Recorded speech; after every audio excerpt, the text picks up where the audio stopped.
Hello, my name is Trudi and I'm from East Hertfordshire Family Centre Service. Today I'm going to talk a little bit about books.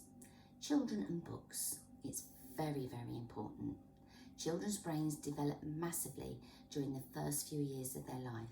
So as soon as you start reading to your children, it's going to support that lovely brain development. Sharing books with your children can start as soon as you're comfortable after they're born. In fact, the sooner the better. Look at books together, give them time to respond, ask questions, point, look at your face and listen to your intonation, the way you phrase the story, words, the way you look when you're telling the story, whether you're a bit scared or a bit funny or a bit serious.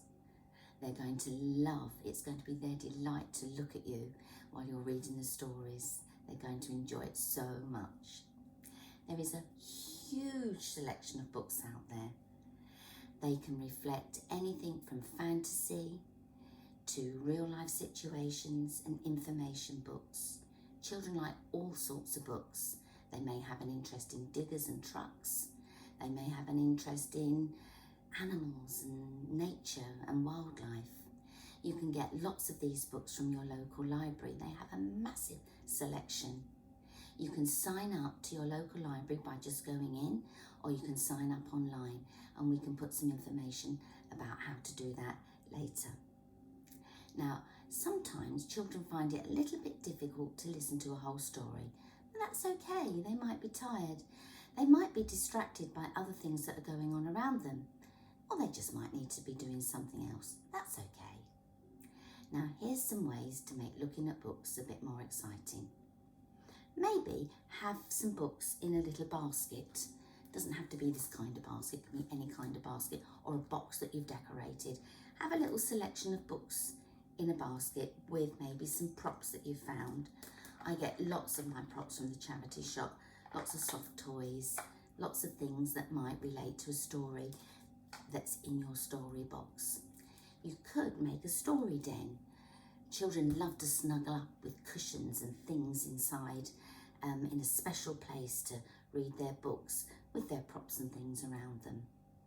It could be that you have a low shelf so they can pull the books off the shelf and look at them when they're ready. You could make a story bag and fill it with some of the props that you've had in your story basket. They could pull them out and you could either make up a story or find the book that you were going to tell the story about at the bottom and then read the book together. Story time at bedtime is always a winner. It helps support a good routine. Lights a bit lowish and snuggle up together. Sometimes it might just be a story about their day. If they're too tired to open a book and look at it, that's okay.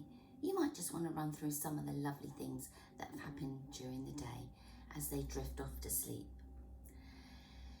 Reading to your children will always help to develop their vocabulary, their concentration and creativity and imagination. It will support your bonding with your children and help to understand their feelings. Books like The Colour Monster here by Anna Lennis is a really good one about emotions. There's lots of books about emotions. I've got a book here that I made with my grandson.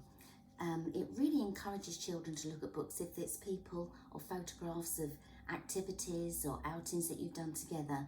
Now I've stuck these on so they're very straight, but whoopsie, normally you would let the children do some gluing and sticking and then you can either scribe for them or you can get them to do their own writing and then say, oh, what did you say there? And write underneath. But often books about family and relatives and lovely activities will really encourage them to open a book. They'll be proud of a book like this. And don't forget to stick them together in the middle or they will fall apart like this. But there you go. There's a lovely little idea for you to make books with your children. It should really be an enjoyable experience. So take your time to make some time for reading during your day. It could be in the evenings when they have their tea before they go to bed. It could be at bedtime, but just make time to read stories with your children and enjoy your books together. Bye for now. Bye-bye.